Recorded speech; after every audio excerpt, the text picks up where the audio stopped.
ಜಮ್ಮು ಕಾಶ್ಮೀರ ಪುಲ್ವಾಮ್ ದಾಳಿಯಲ್ಲಿ ಈಗೇನು ಹಿಂದೂಗಳ ಮೇಲೆ ದೌರ್ಜನ್ಯವನ್ನು ಮಾಡಿದ್ದಾರೆ, ಅವ್ರನ್ನ ಗುಂಡಿಟ್ಟು ಕೊಂದಿರ್ತಕ್ಕಂಥದ್ದು ಅತ್ಯಂತ ಖಂಡನೀಯವಾದಂಥದ್ದು.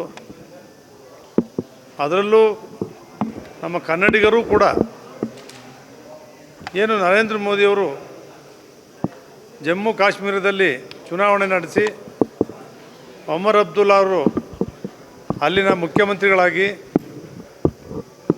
ಆಡಳಿತ ನಡೆಸ್ತಾ ಇರ್ತಕ್ಕಂಥ ಈ ಸಂದರ್ಭದಲ್ಲಿ ಲಕ್ಷಾಂತರ ಜನರು ಪ್ರತಿನಿತ್ಯ ಪ್ರವಾಸೋದ್ಯಮಕ್ಕೆ ಆ ಸ್ಥಳಕ್ಕೆ ಹೋಗಿ ಬರ್ತಾ ಇರ್ತಕ್ಕಂಥದ್ದು ಸಂದರ್ಭದಲ್ಲಿ ಈ ರೀತಿ ಗುಂಡಿನ ದಾಳಿಯನ್ನು ಮಾಡಿರ್ತಕ್ಕಂಥದ್ದನ್ನು ಇಡೀ ದೇಶ ಏನು ಪ್ರಪಂಚವೇ ಖಂಡಿಸ್ತದೆ. ಇವತ್ತು ನಾವೆಲ್ಲ ಕನ್ನಡಿಗರು ಕೂಡ ಅದನ್ನು ಖಂಡಿಸ್ತೇವೆ.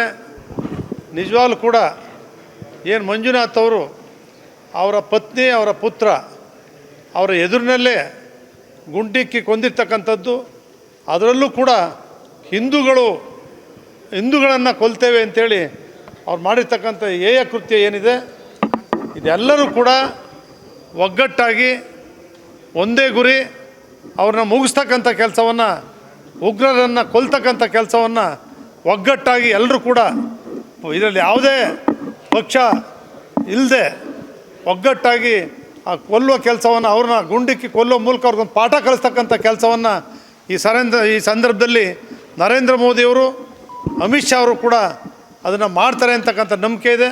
ಅದಕ್ಕೆಲ್ಲ ದೇಶದ ಒಕ್ಕೊರಲಿಂದ ಎಲ್ಲರ ಬೆಂಬಲವೂ ಕೂಡ ಇದೆ. ಅದನ್ನು ಖಂಡಿತ ಮಾಡಬೇಕು. ನಿಜವಾಗ್ಲೂ ಕೂಡ ನಾವು ಕಳ್ಕೊಂಡಿರ್ತಕ್ಕಂಥ ಕನ್ನಡಿಗರು, ನಮ್ಮದೇ ಶಿವಮೊಗ್ಗದವರೇ ಮಂಜುನಾಥ್ ಅವರು, ಬೆಂಗಳೂರಿನವರು, ನಿಜವಾಗ್ಲೂ ಕೂಡ ದುಃಖ ಆಗ್ತದೆ. ಅವರ ಆತ್ಮಕ್ಕೆ ಶಾಂತಿ ಸಿಗಬೇಕು. ಅವರ ಕುಟುಂಬ ವರ್ಗದವರಿಗೆ ದುಃಖವನ್ನು ಭರಿಸ್ತಕ್ಕಂಥ ಶಕ್ತಿಯನ್ನು ದೇವರು ಕರುಣಿಸಲಿ ಅಂತೇಳಿ ಪ್ರಾರ್ಥನೆ ಮಾಡ್ತೇನೆ.